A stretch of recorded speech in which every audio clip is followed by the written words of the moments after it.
మన ప్రభువును రక్షకుడైన యేసుక్రీస్తు నామమున గుడ్ సమర్టనారు మీ కుటుంబ సభ్యులైన మీ అందరికీ శుభాభివందనాలు.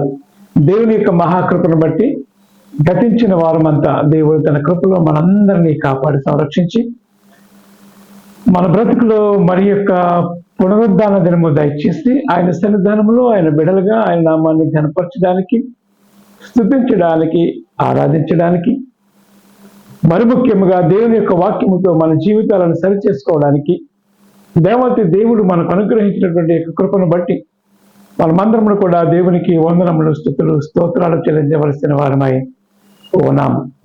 దేవుని యొక్క మహాకృపలో మనమందరము కూడా త్రిత్వములోని 4వ ఆదివారంలోనికి వచ్చి ఉన్నాం. ఈ త్రిత్వములోని 4వ ఆదివారంలో దేవుడు మనతో మాట్లాడుతున్నటువంటి దేవుని యొక్క లేఖన భాగములను ఆలోచన చేస్తూ ఉంటున్నప్పుడు పాత నిబంధన పాఠ్య భాగముగా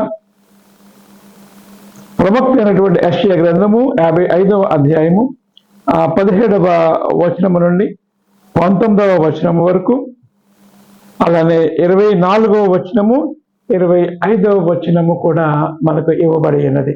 అలానే పత్రికా పాఠ్య భాగముగా అపోస్తుల కార్యముల గ్రంథము 4వ అధ్యాయము 12వ మొదటి వచనము నుండి 12వ వచనము వరకు పత్రికా పాఠ్య భాగంగా ఇవ్వబడినది. సువార్త పాఠ్య భాగముగా పరిశుద్ధులైన మత్తయి రాసిన సువార్త 5వ అధ్యాయము 13వ వచనము నుండి 16వ వచనము వరకు ఉన్నటువంటి లేఖన పాఠ్య భాగములు ఈ వారము మనకు పాఠములుగా ఇవ్వబడి ఉన్నవి. ఈ లేఖనమును ధ్యానం చేయడానికి ముందుగా దేవుని యొక్క ఆత్మ సహాయాన్ని నడిపింపును కోరుకుందాం. కృపయు కనికరము గల ప్రియ పరమ తండ్రి, వందనాలు, స్తుతులు, స్తోత్రాలు నాయన. దేవా, నీ కృపను బట్టి గతించిన వాళ్ళమంతా నీ కృపలో మమ్మల్ని కాపాడి మా పనుల్లో, ప్రయాణంలో, సమస్తములో నీవు మాకు తోడుగా ఉండి దేవ మరి యొక్క పునరుద్ధాన దినము మీరు మాకు దయచేసి నీ సన్నిధానంలో నీ బిడ్డలుగా మేమందరములు చేరి ఈ రీతిగా స్తుతించి, ఆరాధించి, గణపరిచే భాగ్యం మీరు మాకు ఇచ్చినందుకు వందనాలు చెల్లిస్తూ ఉన్నాం. కొద్ది నిమిషములు నీ వాక్యమును ధ్యానింపనైనట్టుగా దేవా, నా నోటి మాటలు, నా హృదయ ధ్యానము నీ దృష్టికి అంగీకారములుగా చేయమని, మహిమ పొందుకోమని నీ ప్రియ కుమారుడు మా రక్షకుడైన యేసుక్రీస్తు నామమున మిక్కిలి వినయంతో ప్రార్థించి వేడుకొనుచున్నాము తండ్రి, ఆమేన్. త్రిత్వంలోని 4వ ఆదివారం కొరకు ఏర్పాటు చేసినటువంటి ఈ లేఖనములు మనం ఆలోచన చేస్తూ ఉన్నప్పుడు మరి ముఖ్యముగా పరిశుద్ధులైనటువంటి మత్తయి రాసినటువంటి సువార్త ఈ 5వ అధ్యాయము 13వ వచనం నుండి ఈ 16వ వచనము వరకు ఉన్నటువంటి లేఖనములు మనం ఆలోచన చేస్తూ ఉన్నప్పుడు ప్రభు అయినటువంటి యేసుక్రీస్తు వారు ఆయన బిడ్డలమైనటువంటి మనము ఏ రీతిగా ఉండాలి, ఈ లోకములో ఆయన బిడ్డలైనటువంటి మనము చేయవలసినటువంటి విధులు, విధానాల గురించి ఎంతో స్పష్టంగా తెలియచేస్తూ ఉన్నాడు. ఈ పరిశుద్ధులైనటువంటి మత్తయి రాసినటువంటి ఈ సువార్తలో మరి ముఖ్యముగా ఈ 5వ అధ్యాయం మొదలుకొని 6వ అధ్యాయము 7వ అధ్యాయము చివరి వరకు కూడా ప్రభువైనటువంటి యేసుక్రీస్తు వారు చేసినటువంటి సుదీర్ఘమైనటువంటి ప్రసంగములో, ఆయన కొండ మీద చేసినటువంటి సుదీర్ఘమైనటువంటి ప్రసంగములో అనేక విషయాలు ఆయన తెలియచేస్తూ ఉన్నాడు. అనేక ఉపమానాలు తెలియచేస్తూ ఉన్నాడు. మానవుడు ఎవరి మీద ఆధారపడాలి, దేని మీద లక్ష్యం ఉంచాలి అనే విషయాన్ని కూడా తెలియజేస్తూ ఉన్నాడు. మీకు ఏది కావాలో మీ తండ్రి దేవునికి తెలుసు కాబట్టి ముందుగా మీరు ఆయన యొక్క చిత్తాన్ని జరిగించేవారుగా ఉండాలి. అంటే ఆయన యొక్క రాజ్యము, ఆయన నీతిని వెతకండి అని చెప్తున్నటువంటి అర్థం ఏమిటంటే ఆయన చిత్తము, ఆయన ఏవైతే చెప్పి ఉన్నాడో దాని ప్రకారము మనం నడవడం, జీవించడం చేస్తే ఆయన నీతిని, ఆయన యొక్క రాజ్యాన్ని మనం వెతికినట్లుగానే యేసుక్రీస్తు వారు మాట్లాడుతూ ఉన్నాడు. మరి ముఖ్యముగా మానవ జీవితం యొక్క పరిపూర్ణత, సంపూర్ణముగా మనము ముందుకు వెళ్ళాలి అంటే ఈ లోకములో ఒక జ్యోతుల వలె మనం ప్రకాశించాలి అని దేవుడు కోరుకొనిచ్చి ఉన్నాడు. దేవుని యొక్క ఉద్దేశం కూడా అదే. మనం రక్షించుకున్నది ఎందుకు ఊరికి కూర్చోబెట్టడానికి కాదు. మనము దేవుని యొక్క ప్రణాళికలను, దేవుని యొక్క చిత్తాన్ని జరిగించే వారిగా ఉండాలి అనేది దేవుని యొక్క ఉద్దేశం. ఈ 5వ అధ్యాయము ప్రారంభం నుంచి మనం ఆలోచన చేస్తూ ఉంటున్నప్పుడు, ఈ 13వ వచనం నుంచి మాట్లాడుతూ ఉంటున్నప్పుడు, మీరు లోకమునకు ఉప్పై ఉన్నారు అనేటువంటి మాటలు మాట్లాడుతూ ఉన్నారు. మీరు ఈ లోకానికి ఉప్పై ఉన్నారు.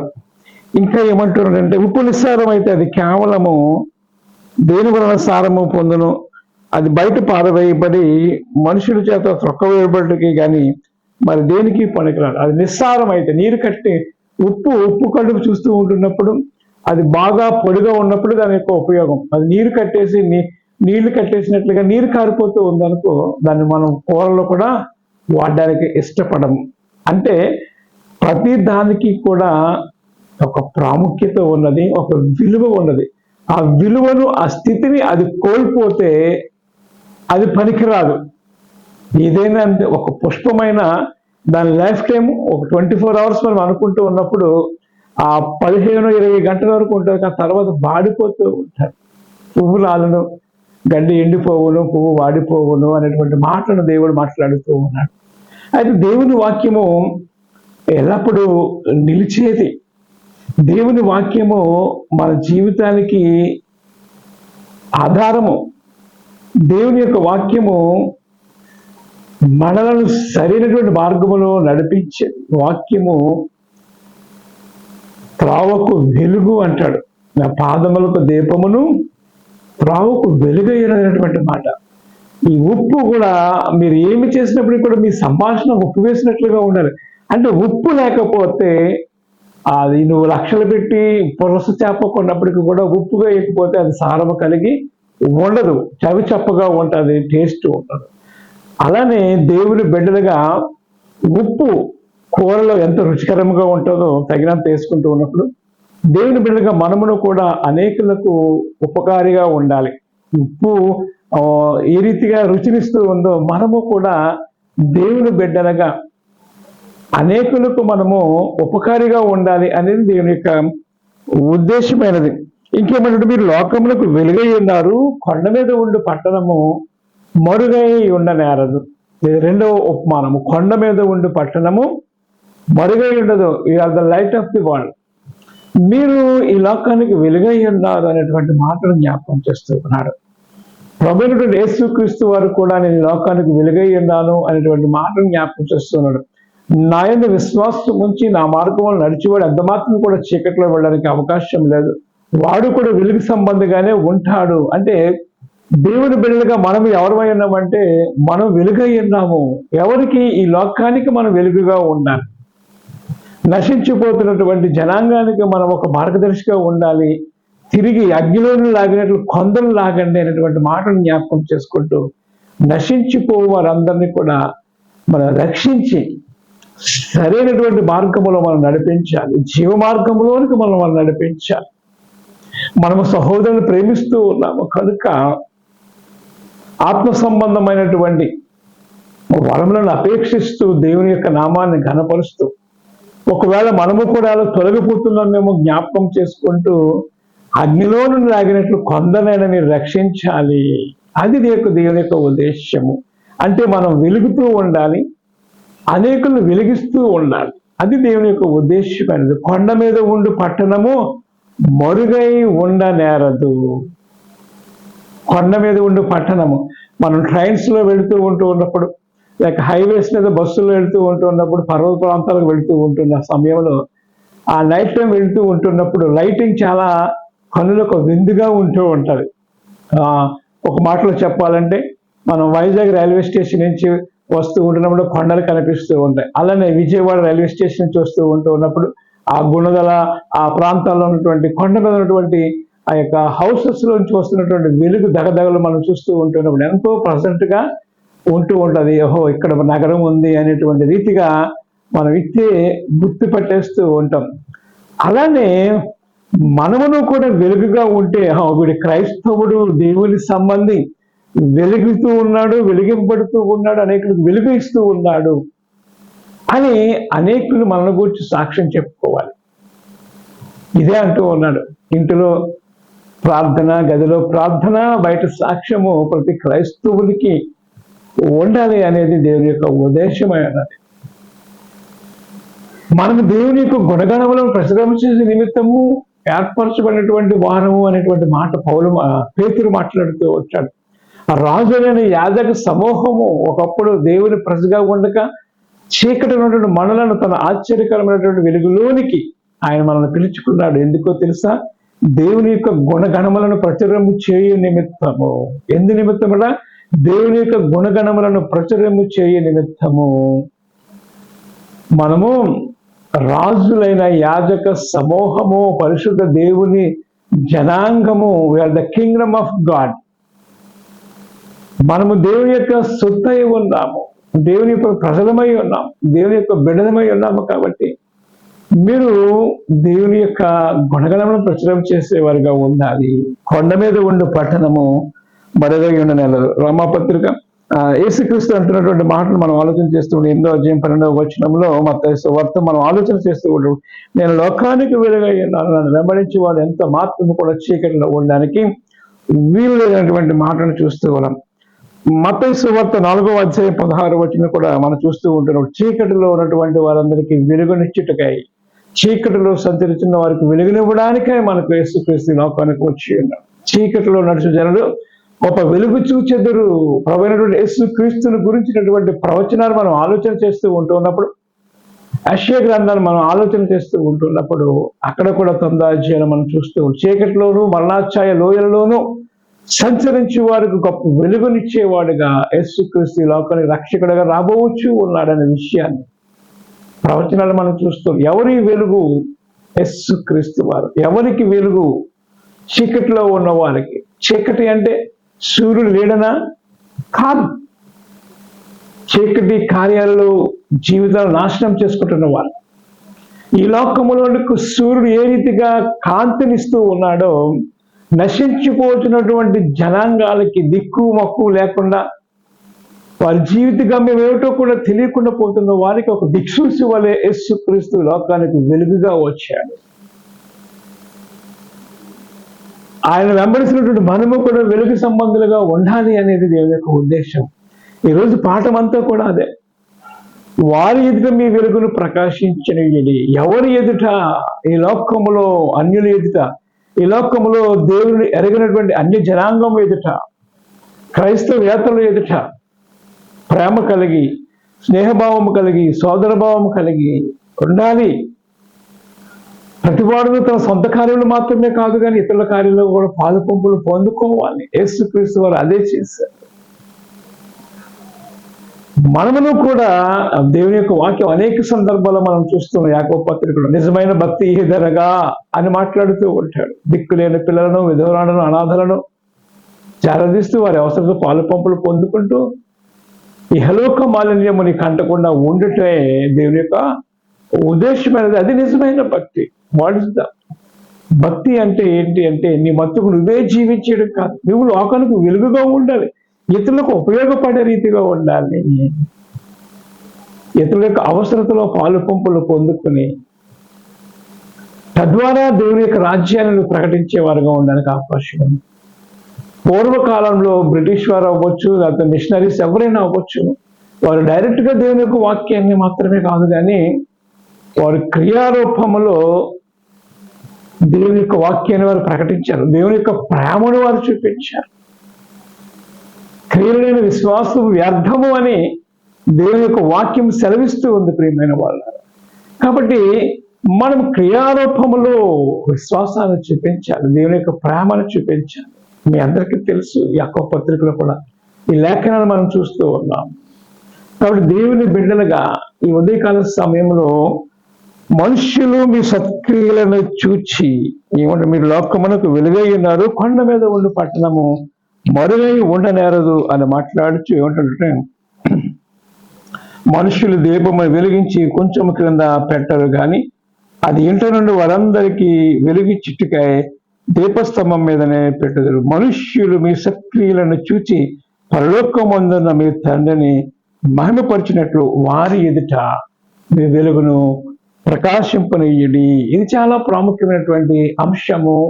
ఈ అంత్య దినములలో దేవుని బిడ్డలుగా, దేవుని కలిగిన వారముగా మనుషుల ఎదుట, మనం అన్యుల ఎదుట వారి వల్లే మనం వారిలో కలిసిపోకూడదు. We should live like a lotus leaf. అనేక సందర్భాలు మనం ఆలోచన చేసాం. తామర పుష్పము అది నీటిలో ఉంటుంది, కానీ దాని మీద నీటిని ఎంత మాత్రం కూడా, ఆ తడి ఎంత మాత్రం కూడా ఉంచుకోవద్దు. అలానే ఈ లోకములో మనం జీవిస్తూ ఉంటున్నప్పుడు లోకమునకు వేరుగా ఉండాలి. లోకమునకు వేరుగా ఉండి ఈ లోకంలో మనం వెలిగించబడే వారిగా ఉండాలనేది దేవుని యొక్క ఉద్దేశం. ఈ లోక స్నేహము దేవునితో వైరమని మీరు ఎరుగరా.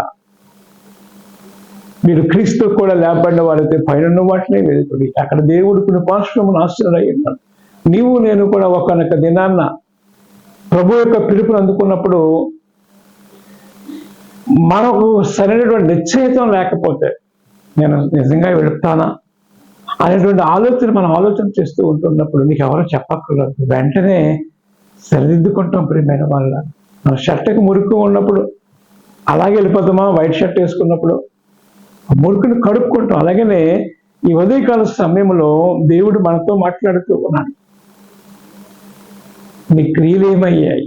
నీ వెలుగు ఏ రీతిగా వెలుగుచ్చి ఉన్నది, జీవించి ఉన్నామనేటువంటి పేరు నీకుంది, కానీ నీవు మృతుడవే. ఏ స్థితిలో పడిపోయావో జ్ఞాపకం చేసుకోవాల రీతిగా తిరిగి మరలా మనం రీకలెక్ట్ అయిపోయి, రీస్ట్రెంథన్ అయిపోయి ఉజ్జీవింపబడాలి. దేవుని కొరకు జ్యోతుల వల్ల మనం ప్రకాశించాలి. కొండ మీద ఉండు పట్టణం ఏ రీతిగా మరుగై ఉండకుండా ఉందో, అలానే దీపస్తంభం మీద వెలుగు అనేకులకి ఆ దీపస్తంభం ఏ రీతిగా ఇస్తూ ఉందో, మనమును కూడా దీపస్తంభం వలె ఉండాలి. బుద్ధిమంతులైతే ఆకాశం అందరి జ్యోతులు, ఎందరైతే యేసు యొక్క రాజ్యాన్ని ప్రకటిస్తూ ఉంటారో, దేవుని యొక్క రాజ్యాన్ని ప్రకటిస్తూ ఉన్నారో, వారందరూ కూడా ఆకాశం అందరి జ్యోతుల వలె ప్రకాశిస్తారు అని మనం చూస్తూ ఉంటాం కదా దానియేలు గ్రంథం చివరి అధ్యాయాల్లో. అంటే మనము ప్రకాశించేవారుగా ఉండాలి అనేది దేవుని యొక్క ఉద్దేశం. ప్రియమైన వాళ్ళ ఇంకా ఆలోచన చేస్తూ ఉంటున్నప్పుడు వెలుగు దేనికి సాదృశ్యంగా ఉందంటే యేసు క్రీస్తుకు సాదృశ్యముగా ఉన్నది. చీకటి దేనికి సాదృశ్యంగా ఉన్నదంటే పాపానికి సాదృశ్యముగా ఉన్నది, నరకానికి సాదృశ్యంగా ఉన్నదనే విషయాన్ని జ్ఞాపకం చేసుకోవాలి. కాబట్టి మనము వెలిగింపడిన వారుగా ఉండాలి అంటే దేవుని వెంబడించే వారిగా ఉన్నామని ఒక ఇంకా చీకటిలో ఉంటే ఆ చీకటిని విడిచిపెట్టి యేసు వైపు చూసి ఆయన వైపు మనం నడవాలి అనేది దేవుని యొక్క ఉద్దేశమైనది. ప్రియమైన వాళ్ళ పరిశుద్ధ బైబిల్ గ్రంథంలో అనేక మంది సేవకులు వెలిగారు, వెలిగింపబడ్డారు, క్రీస్తు కొరకు హతసాక్షులుగా మరణించారు. ప్రియమైన వాళ్ళ అది నిజమైన భక్తి. పరిశుద్ధ బైబిల్ గ్రంథం మనం ఆలోచన చేస్తూ ఉంటున్నప్పుడు అనేక మందిని దేవాతి దేవుడు వెలిగించాడు. 12 మంది శిష్యులు కూడా దేవుడు పిలుచుకున్నాడు. వారందరూ వెలిగింపబడ్డారు. యేసుక్రీస్తు చేత అనేక లక్షల కోట్ల మందిని వెలిగించారు. నీవు నేను కూడా ఈ మాటలు వింటూ ఉన్నప్పుడు మనలో ఎక్కడో నిద్రావస్థలో ఉన్నటువంటి మన దీపం ఆరిపోతున్నటువంటి స్థితిని జ్ఞాపకం చేసుకుంటే తిరిగి మనం స్ట్రెంథెన్ అవ్వాలి. అపోస్తుల కార్యముల గ్రంథం 4వ అధ్యాయం మనం చూస్తూ ఉన్నాం. ప్రియమైన వాళ్ళ గొప్ప ప్రసంగం అక్కడ చేశారు. ప్రియమైన వాళ్ళ ఎవరి నామమున కూడా రక్షణ కలుగుదని వారు దేవుని కొరకు నిలబడ్డారు. 3వ అధ్యాయం మనం ఆలోచన చేస్తూ ఉంటున్నప్పుడు పేతురు, యోహాను, యాకోబులు దేవుని కొరకు ప్రకాశించినట్లుగా మనం చూస్తూ ఉన్నాం. వెండి బంగారాలు నా యొద్ద లేవు, నజరుడైన యేసు నామము నేను కలిగి ఉన్నాను. The name is enough. అన్ని నామముల కంటే పైనామము యేసు నామము. ఆ నామాన్ని నేను కలిగి ఉన్నాను. ఆ నామాన్ని బట్టి నేను సువార్తను ప్రకటిస్తూ ఉన్నాను. నా యొద్ద బంగారం లేదు, వెండి లేదు, ఏమీ లేదు, కానీ నజరుడైన యేసు నామం, శక్తి కలిగినటువంటి యేసు నామం, పునరుద్ధరణటువంటి యేసు నామం, మరణం గెలిచినటువంటి వాడు యేసు నామం, మరణాన్ని జయించినటువంటి వాడు, మరణము ముళ్ళుని మృంగివేసినటువంటి వాడు, చెరను పట్టుకొని చెరకాను పట్టుకొని పరలోకానికి తీసుకున్నటువంటి వాడు, ఆయన ఉన్న స్థలంలో నీవు నేను ఉండడానికి ఆయన మన మరి ఒక్కసారి జ్ఞాపకం చేసుకుంటూ మన క్రియలను సరి చేసుకోవడానికి ఈ ఉదయకాల సమయంలో జ్ఞాపకం చేస్తూ ఉన్నాడు. వారు అంటున్నటువంటి మాటలు చూస్తూ ఉంటున్నప్పుడు అక్కడ అనేక మంది ఈ పేతురు యోహానులు చేస్తున్నటువంటి బోధనలు వింటూ ఉన్నప్పుడు, అరే బాబు వీళ్ళు ఏంటి ఇలాంటి యేసునామాన్ని బోధిస్తూ ఉన్నారు, మేము అబ్రహాం ఇస్సాకు యాకోబుల సంతానం, ఏంట్రా బాబు కొత్త బోధ. యేసునామం అంటే వారికి ఎంతో అసహ్యం కలిగించేసి వాడు బంధించేశారు ఆ స్వస్థతను బట్టి. అయినప్పటికీ వారు ధైర్యం కలిగి ఉన్నారు. మేము దేవుని మాట వినుట న్యాయమా, మీ మాట వినుట న్యాయమా. వారు దేవుని కొరకు ప్రకాశించారు, వెలుగు పొందారు, బిడ్డలుగా వెలిగింపండి వారుగా ఉన్నారు. వారు సాక్ష్యమిస్తూ ఉన్నప్పుడు అనేక సందర్భాలను జ్ఞాపకం చేస్తూ ఉన్నాం. మేము యేసు మాటనే వింటాం.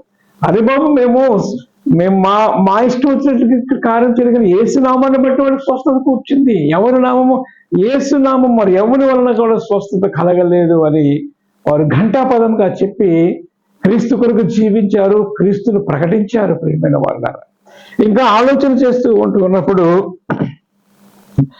అపోస్తుల కార్యముల గ్రంథం 7వ అధ్యాయము 51వ వచనం మనం ఆలోచన చేస్తూ ఉంటున్నాం. మరి ముఖ్యంగా ఈ అధ్యాయాలన్నీ కూడా మనం ఆలోచన చేస్తూ ఉంటే అక్కడ స్టెఫను గారి యొక్క వెలుగు గురించి, ఆయన ఏ రీతిగా వెలిగింపడ్డాడు, ఏ రీతిగా ఆత్మాభిషేకముతో క్రీస్తు కొరకు ఒక జ్యోతి వలె రోషము కలిగి పౌరుషము కలిగి ఆత్మచేత నింపబడి గంభీరమైనటువంటి ప్రసంగం చేశాడు. తిట్టాడు, ముష్కరులారా, మన భాషలో మాట్లాడారు, పనికి మాలిన వెధవల్లారా అన్నట్టుగా. ఓ ముష్కరులారా. అపోస్తుల కార్యముల గ్రంథం మనం ఆలోచన చేస్తూ ఉన్నప్పుడు ఈ మాటలు మనం చూస్తూ ఉన్నాం. అపోస్తుల కార్యముల గ్రంథము 7వ అధ్యాయము 51వ వచనం మనం ఆలోచన చేస్తూ ఉంటున్నాం. స్టెఫను యొక్క ప్రసంగము గంభీరమైనటువంటి ప్రసంగం, ఆత్మాభిషేకము చేత ధైర్యముతో నిలబడి మాట్లాడుతున్నటువంటి మాటలు అంటున్నాడు. ముష్కరులారా, హృదయములను చెవులను దేవుని వాక్యమునకు లోపరచనలను వాళ్ళారా, మీ పితరులను మీరు ఎల్లప్పుడూ పరిశుద్ధాత్మను ఎదిరించి ఉన్నారు. మీ ఫోర్ ఫాదర్స్, మీ పూర్వీకులు, మీరు వాళ్ళు చేసిన కార్యాలు మీరు చేస్తున్నారు, కానీ మీలో మార్పు లేదు. ఓ ముష్కరులారా, మీరు మార్పు చెందండి అని మాట్లాడుతూ ఉంటున్నాడు. మీరు ఎల్లప్పుడూ పరిశుద్ధాత్మను ఎదిరించి ఉన్నారు. మీ పితరులు ప్రవక్తలలో ఎవరిని హింసింపుగా ఉన్నారు, ఆ నీతిమంతుని రాకను గూర్చి ముందు తెలిపిన వారిని చంపిరి. ఆయనను మీరు ఇప్పుడు అప్పగించి హత్య చేసిన వారైతే దేవతల ద్వారా నియమించబడినటువంటి ధర్మశాస్త్రమును మీరు పొందుతురు కానీ దానిని గైకొనలేదు అని చెప్పాడు. మీరు ధర్మశాస్త్రాన్ని పాటిస్తూ ఉన్నారు కానీ ఆ దేవదూతల ద్వారా మీకు ఇవ్వబడినటువంటి దాన్నే మీరు పాటిస్తూ ఉన్నారు కానీ దాన్ని గైకొనలేదు. మీరు పొందితులు కానీ దాన్ని గైకొనలేదు, దాన్ని పాటించలేని స్థితిలో ఉన్నారు. మీ ఇష్టం వచ్చినట్టుగా మీరు అన్వయించుకుంటూ మీరు జీవిస్తూ ఉన్నారు అని మాట్లాడుతూ అనేక విషయాలు మాట్లాడుతున్నటువంటి సందర్భానికి జ్ఞాపకం చేస్తూ ఉన్నాం. ప్రియమైన వాళ్ళ, ఇప్పుడు క్రీస్తు పూర్వము ధర్మశాస్త్రముల గురించి మాట్లాడుతూ ఉన్నాడు. ఆత్మచేత నింపబడిన వాడై మాట్లాడుతున్నటువంటి మాటను చూస్తూ ఉన్నాం. అలానే ఇంకా ఆలోచన చేస్తూ ఉంటున్నప్పుడు ఈ 6వ అధ్యాయంలో మరి చాలా విషయాలు మనము స్టెఫెను గురించి చూస్తూ ఉంటాం. 9-10 వచనాలు మాట్లాడుతూ అప్పుడు లిప్యరీ అనబడినటువంటి జన సమూహములను, కురేనీయుల సమూహములను, అలెగ్జాంద్రియా సమూహములను, కిలికిల నుండి, ఆసియాల నుండి వచ్చిన వాళ్ళను కొందరు వచ్చి స్టెఫనుతో తర్కించిరి. ఆయా ప్రాంతాల్లో ఆయా జాతులలో వచ్చినటువంటి వాళ్ళందరూ కూడా వచ్చి తర్కిస్తూ ఉన్నారు. ఏమని మాట్లాడుతూ ఉన్నారంటే అక్కడ మాట్లాడుటందును అతడు అగుపరిచినటువంటి జ్ఞానము, అతన్ని ప్రేరేపించిన ఆత్మను వారు ఎదిరించలేకపోయేది. దేవుని నామానికి మహిమ కలుగును. స్టెఫను యొక్క జీవితాన్ని మనం ఆలోచన చేస్తూ ఉంటున్నప్పుడు ఈ కేవలం 2 అధ్యాయాల్లోనే స్టెఫను యొక్క జీవితాన్ని మనం చూస్తూ ఉన్నాం. కానీ అతడు చేసినటువంటి గంభీరమైనటువంటి మహోన్నతమైనటువంటి ప్రసంగాన్ని ఆలోచన చేస్తూ ఉంటే he was filled with Holy Spirit. పరిశుద్ధాత్మ అభిషేకము చేత ఇతడు నింపబడ్డాడు. ఎలా చెప్పగలుగుతూ ఉన్నాడు ఈ మాటలు? ముష్కరులారా, ధైర్యం వచ్చేసింది. పరిశుద్ధాత్మ అభిషేకములో ఉన్నటువంటి శక్తిని మనం ఆలోచన చేస్తూ ఉంటున్నప్పుడు, ఆ శక్తితో నువ్వు నింపబడి మాట్లాడుతూ ఉన్నప్పుడు నీవు మాట్లాడవు, కానీ దేవుడే నీ ద్వారా మాట్లాడిస్తూ ఉంటాడు. దేవుని నామానికి మహిమ కలుగును గాక. వారు అంటున్నటువంటి మాటను చూస్తూ ఉంటున్నప్పుడు స్టెఫెను గురించి మాట్లాడటం ఎందును అతడు అగపరిచినటువంటి జ్ఞానమును, అతనిని ప్రేరేపించినటువంటి ఆత్మను వారు ఎదిరించలేకపోయారు. దేవుని నామానికి మహిమ కలుగును గాక. దేవుడే నీ పక్షంగా వాక్యం చేస్తూ ఉంటే మనకు విరోధముగా ఎవడుంటాడు? స్టెఫెనును దేవుడు వాడుకున్నాడు, బలంగా వాడుకున్నాడు, అనేక మందిని వాడుకున్నాడు. అలానే స్టెఫెను కూడా వాడుకున్నాడు. దేవుని యొక్క వాక్యాన్ని ప్రకటించాడు. దేవుని నామానికి ఈ అధ్యాయం అంతా 6-7 వచనాలు, ఈ అధ్యాయులంతా కూడా ఆలోచన చేస్తూ ఉంటున్నప్పుడు మోషే కాలము నుండి దేవుడు ఏ రీతిగా మోషే నాయకత్వంలో ఎన్ని ఆశ్చర్యకార్యాలు చేస్తాడు, ఇవన్నీ జ్ఞాపకం చేసుకుంటూ యేసు క్రీస్తుని గురించి అక్కడ ఉన్నటువంటి వారందరికీ కూడా పరిచయం చేస్తూ ఉన్నాడు. ప్రియమైన వాళ్ళ, మీరు ఆయన అప్పగించేస్తారు, కానీ ఆయన తండ్రి దేవుడు ఆయన లేపాడు, తిరిగి లేపాడు అనేటువంటి మాటను ఇక్కడ జ్ఞాపకం చేస్తూ ఉన్నాడు. అతడు చనిపోయినప్పటికీ కూడా ఆ పరలోక ద్వారం తెరవబడడం చూస్తాను, తండ్రి దేవుడు కుడిపార్శ్వన కుమారుడు యేసు క్రీస్తు కూర్చోవడం నేను కూడా చూస్తాను అనే దర్శనంలోనికి వెళ్ళిపోవడం మనం చూస్తూ ఉన్నాం. అతడు వెలిగించబడ్డాడు. పేతురు, యోహాను వెలిగింపబడ్డారు. ప్రియమైన వాళ్ళ, ఒకప్పుడు దేవునికి వ్యతిరేకంగా ఉన్నటువంటి సౌలు పౌలుగా మారి దమస్కు మార్గమును దర్శించిన తరువాత అతని జీవితం మారిపోయింది. బ్రతుకుట క్రీస్తే, చావైతే లాభము. క్రీస్తు యేసునకు కలిగినటువంటి ఉన్నతమైనటువంటి నాకు ఇచ్చినటువంటి పిలుపు ఏదైతే ఉందో ఆ పిలుపుని అందుకొని గురి యొద్దకే పరిగెట్టించి ఉన్నాను. ఈ లోకములో సమస్తమును కూడా పెంటతో నష్టముగా ఎంచుకుని నేను క్రీస్తు కొరకు బహుమానము పొందాలని గురి యొద్దకే పరిగెట్టించి ఉన్నాను. అనేకులను రక్షించాలి, వెలగాలి, వెలిగింపబడాలి, అనేకులను వెలిగించాలి, క్రీస్తు రాజ్యములను నడిపించాలి, అనేక ఆత్మలను రక్షించాలి అనేది దేవుని యొక్క ఉద్దేశం అనేది. ఆ ఉద్దేశాన్ని పౌలు నెరవేర్చాడు. మనము కూడా మనుష్యులు మీ సత్క్రియలను చూచి వారి ఎదుట మీ వెలుగును ప్రకాశింపనీయుడి. అనేక మంది అకుల, ప్రిస్కిల్ల, తిమోతి, ఇంకా అనేక మంది పరిశుద్ధ బైబిల్ గ్రంథంలో చూస్తూ ఉన్నాం. వాళ్ళందరూ ప్రకాశించారు. ఈ ఉదయకాల సమయంలో ఏం చేస్తావు నువ్వు దేవుని కొరకు? నీ జీవిత కాలంలో క్రీస్తు కొరకు, క్రీస్తు రాజ్య సువార్త కొరకు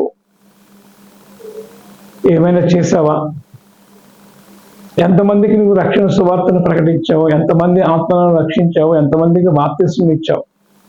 నీ చుట్టుపక్కల వింటున్నటువంటి వారికి నువ్వు మంచి సువార్తికునిగా ఉన్నావా? ఒక వెలుగుగా ఉన్నావా? ఒక సాక్షిగా ఉన్నావా? మనల్ని మనం పరిశీలన చేసుకుందాం. అవును కదా, దేవుడు మాట్లాడుతూ ఉన్నాడు, కొండ మీద ఉండి పట్టణం మరుగై ఉండనేరదు, నేను వెలగాలి, వెలిగించబడాలి. అనేకులకు దేవుడు అదే కోరుకొని చూడాలి కదా. నన్ను వెంబడించేవాడు చీకట్లో ఎంత మాత్రం కూడా ఉండే అవకాశం లేదు, వెలుగు సంబంధులై ఉన్నారు అనేటువంటి మాటను జ్ఞాపకం చేసుకుంటూ, అవును కదా, నేను క్రీస్తువుకి ఏం చేశాను, నేనేం చేయాలి? సువార్త ప్రకటించు. ఒకళ్ళు ప్రకటించకపోతే వెళ్ళే వారికి సహకరించు, ప్రార్థన చేయి, ఆర్థికంగా సహాయం చేయి, వారి కొరకు ప్రార్థన చేయి. వారికి కావాల్సింది ఇస్తే వారు వెళ్ళి పరిచయం చేస్తూ ఉంటారు. ప్రార్థన చేయండి, ప్రకటించండి. నువ్వున్న సంఘం ఉద్యమం పడేలా ప్రార్థన చేయండి. సంఘ కాపులు బలమైనటువంటి పరిచయం చేయలాగా మీరు ప్రార్థన చేయండి. ప్రపంచ సువార్థికలు ఇంకా జరగవలసిన అవసరం మనం దాని కొరకు జ్ఞాపకం చేయండి. రక్షణ పొందని వారు అనేక ప్రాంతాల్లో ఉన్నారు. వారందరూ రక్షణ తెలుసుకోవాలి. ప్రకటించేవాళ్ళు లేకపోతే వారు ఎలా వెళ్తూ ఉంటారు? మనం పంపుదాం, ప్రకటించేవారుగా ఉన్నాం, వెలుగుదాం, అనేకులను వెలిగిందాం, జ్యోతుల వల్లే ప్రకాశిద్దాం. దేవుని యొక్క రాజ్యంలో బడా నమ్మకమైన దాసురాలని అనిపించుకుందాం. పరలోకపు యెరూషలేములో మనమందరం కూడా నూతన యెరూషలేములో మనం ప్రవేశించి వెలుగు సంబంధమైన బిడ్డలుగా ఉండి దేవుని యొక్క రాజ్యాన్ని ప్రకటించే వారుగా ఉండాలని ప్రభు పేరిట మీ అందరికీ మనం చేస్తూ ఈ కొద్ది మాటలు ముగిస్తూ ఉన్నాను. దేవుడు మిమ్మల్ని అందరినీ దీవించి ఆశీర్వదించి నిత్య రాజ్యములకు వారసులుగా చేయును గాక. ఆమేన్. దేవా, మీకు వందనాలు. విత్తబడినటువంటి వాక్యం ఫలించినట్టు మీకు కృపను గ్రహించండి. వీళ్ళందరినీ దీవించి ఆశీర్వదించి నీ కృపలో వర్ధలింపచేయండి. దేవా, ఈ వారం అంతా నీ కృపలో వర్ధలింపచేసి వచ్చే వారం నీ సన్నిధిలో మరి ఒక్కసారి మేమందరం కూడుకున్న పర్యంతం నీ కృపా కాపుదల మా అందరికీ తోడించి నడిపించి మహిమ పొందుకోమని నీ ప్రియ కుమారుడు మా రక్షకుడైన యేసుక్రీస్తు నామమున ప్రార్థించి వేడుకొనిచున్నాము తండ్రి. ఆమేన్. మన తండ్రి అయిన దేవుని నుండి, ప్రభువైన యేసుక్రీస్తు నుండి పరిశుద్ధాత్మక అభిషేకము కూడా వచ్చిన మీ అందరికీ సదాకాలం తోడేండును గాక. ఆమేన్.